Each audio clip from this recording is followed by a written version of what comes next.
Hello stars and welcome back to Starlight News. We've got a great episode for you with a lesson that two of our cell leaders at ARS put together, a tour of some cool places to relax in the new school, and you guessed it, we have our Woman of the Week. Now, we'll start off with a lesson about social and emotional learning.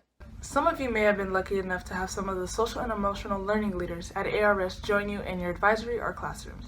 But did you know that they've also made some amazing videos for us to learn more about ourselves? They were kind enough to share those videos with us. So today we have a lesson from Emmy and Karina to tell us about the importance of identifying, labeling, and quantifying our emotions. Hi, I'm Karina. And I'm Emmy, and today we're going to talk about how to label, identify, and quantify our emotions so that we can avoid being impaired by them in our everyday lives. To break this down a little bit, emotional impairment is the inability to control our emotions, and when taken too far can lead to things such as withdrawal, behavioral problems, depression, and much more. So today we will learn the essential information in order to avoid this in our daily lives. As we know, there are different kinds of emotions that have different effects on us. Emotions are healthy and good, and it's important to remember that. However, when emotions become too strong, they can become overwhelming and impairing. For example, sadness is an emotion we all experience at some point in our lives, and we're usually able to let it pass. However, sadness can become impairing when it turns into depression and starts to control our lives. To try to avoid these overwhelming emotions, it's important to understand how our brain works and regulates our emotions. The amygdala is the part of our brain that gets activated when there's a stressor, which is something that causes tension. When this happens, our frontal lobe, which is responsible for rational thought and good decision making, no longer performs its duties. This can be known as the amygdala hijack, which is the process of losing rational and logical thinking when becoming upset. If this gets to an extreme, it can lead to emotional dysregulation, which is a person's inability to control or regulate their emotional responses in certain situations. When our amygdala takes over, it can feel like we're trying to ride an untamed elephant, the elephant representing our emotions and the rider representing our rational thinking. When our emotions are controlling what we're thinking and doing, the rational side of our brain is not working, it goes away. But when we can learn to control the elephant, we're able to let our rational side or the rider take back that control. So one of the ways we can help our rational thinking when we're feeling strong emotions is through labeling those emotions. Two good methods for doing so is using the mood meter to determine your emotions, then practicing some mantras to help you regain your rational thinking. First off, there's the mood meter. By using the mood meter to determine if you're feeling pleasant or unpleasant, high energy or low energy, you can find a starting place to label your emotions. For example, if you're feeling low energy and unpleasant, you might be feeling annoyed, apprehensive, discouraged, lonely, or many other emotions. Once you've determined what emotion or emotions you're experiencing, you can say these mantras out loud to further your understanding of your emotion. The first mantra is, right now I am experiencing blank because of blank. Not only is it important to label the emotion you are experiencing, but also asking yourself why you are. Can you maybe trace it back to a person, situation, or thing? Is it because of something that happened to you earlier in the day or week? Is it a reoccurring emotion that has built up over time? Whatever the reason, it is also important to remember and also say to yourself, I know I am not this emotion and this will soon pass. Labeling our emotions is helpful in many situations. A couple of weeks ago, I got a hearing aid to help with the hearing loss in my left ear. And when you first get a hearing aid, you have to adjust to it. So for the first few days, I was really stressed out because while you're adjusting to it, everything sounds really loud and it's really hard to process what you're hearing. So I was getting really stressed out and frustrated, but I didn't actually recognize that frustration. So when I came home, my dad asked me about my hearing aid, and I got really angry with him. And even though I wasn't actually angry at him, I was angry about the hearing aid. So now that I look back at the situation, if I had labeled my emotion as frustration by saying I'm experiencing anger and frustration because of the stress of adjusting to this new hearing aid, I might have been able to prevent arguing with my dad. Last week, my dad was rambling about random things at the dinner table, and I sat there listening for what seemed like hours. I put myself in check and noticed that I was getting a little bit annoyed and a little bit frustrated by how much he was talking. I tried to think why this was happening because usually me and my dad can have hour-long conversations and it would be no problem at all. But I then traced it back to me not getting enough sleep last night. So by me not getting enough sleep last night, that's why it was bothering me so much, because I obviously wasn't how I normally am. So by me being aware of my emotions, I could then say to myself, okay, well, right now I am feeling frustrated.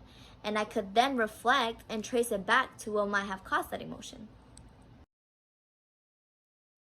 Thank you for watching our video. We hope you enjoyed it and learned a new way to help handle your emotions when they become overwhelming. As Karina and Emmy said, it's so important to recognize our emotions, and sometimes the best way to do that is to take some time for ourselves. So now we wanted to show you guys some of the nooks and crannies of the new school where you can take that time to hang out with some friends or use it for yourself. For our next segment, we wanted to talk about the different nooks and crannies at Ann Richards that you can use to study, relax, or just hang out in. And so to start us off, we wanted to talk about these window seats.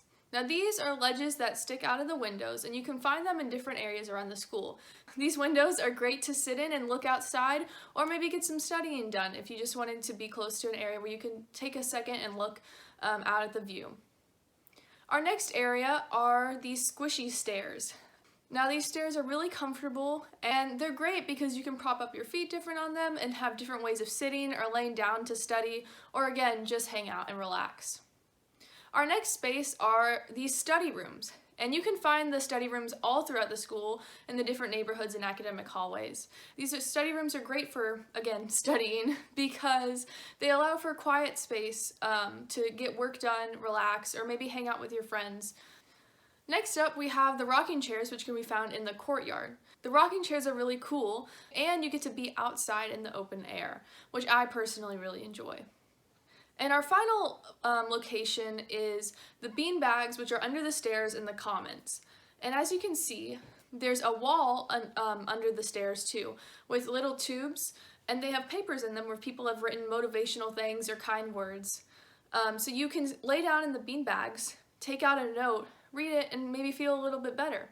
And you can use this space in the morning if you wanted to relax, or if high schoolers, if you have an off period, you can come and sit under the stairs.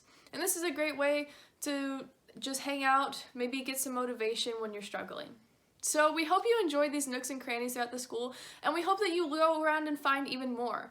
This isn't an exhaustive list at all. I even know that there's a secret room inside the library, so it might be fun to go hunt that out.